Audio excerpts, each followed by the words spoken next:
Magandang umaga po sa inyo lahat. Tayo po ngayon ay nasa ikalabing-limang linggo ng karaniwang panahon. At ang ating po narinig na pagbasa, lalong ito ebanghelyo ay pangkaraniwan natin narinig. At madalas natin ito na naintindihan at naunawaan. Sapagat yung talinaga na ginamit ng ating Panginoon, ay talinaga na madali nating makita at maisalarawan sa ating pang-araw-araw pamumuhay. Sinasabi po ng talinaga na mayroong isang magsasaka na nag-ahasik ng kanyang bini at mayroong mga klase ng lupa na binabagsakan. Ang mga bining inihahasik tulad ng tabi ng daan. Minsan kasi pag nagdadala ka ng bini sa bukid, hindi mo napapansin na may nalalaglag na mga bini doon pa lamang sa pilapil o doon sa tabi ng daan.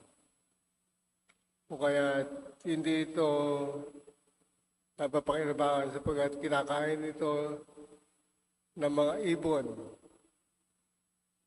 Kung kaya hindi ito napapakinabangan.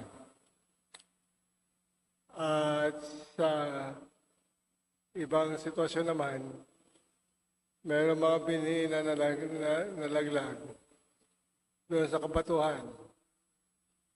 Kaya po kapag mayroon tayong tanim na sa lugar na mabato, tutubo nga yung ating pinunla. Pero hindi magtatagal. Ito ay matutuyo sapagkat mahina ang kapit ng ugat.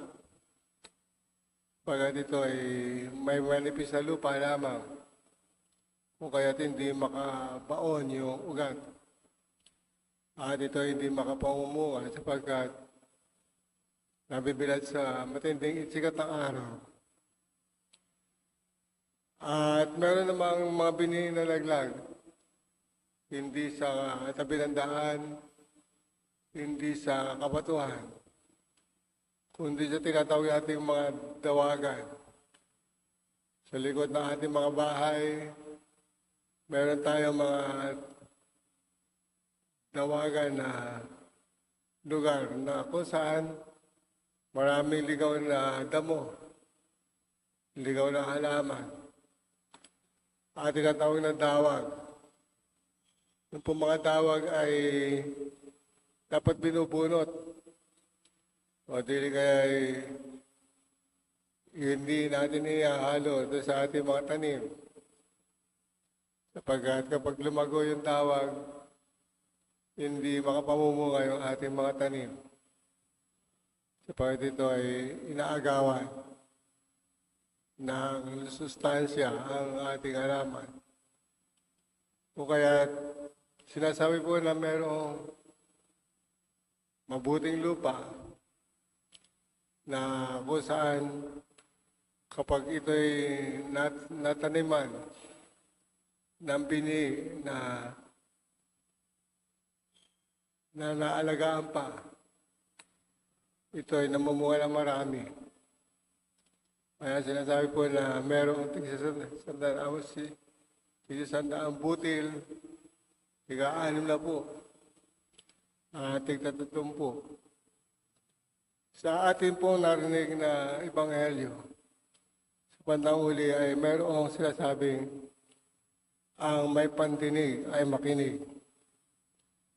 Ang may pandinig ay makinig sapagkat maaaring hindi natin napakinggan mabuti yung mensahe ng Panginoon sapagkat hindi tayo nakikinig sa tunay na kahulugan nito. Sino ba yung mga ibon na kumakain ng bini sa tabi ng daan? At sino ba yung matinding sikat ng araw na nagbibilad sa mga bini na nalaglag doon sa kabatuhan. At sino sa ating buhay yung matatawag natin dawag na nangiini sa ating halaman, sa ating pagkatao, kung kaya hindi tayo makapamunga ng marami. Kung kaya ito po yung dapat natin pag-isipan sa araw na ito. Tayo ba ay anong klase ng binhi? O tayo ba ay anong klase ng lupa? Tayo ba ay tulad ng tabi ng daan na maraming kaagaw ng mga ibon na tumutuka sa mga binhi na laglag?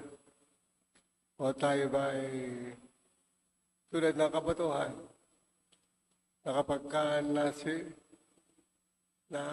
nalagay sa matinding sikat ng araw o sa matinding pagsubok sa ating buhay, tayo ba ay sumusuko at umaayaw?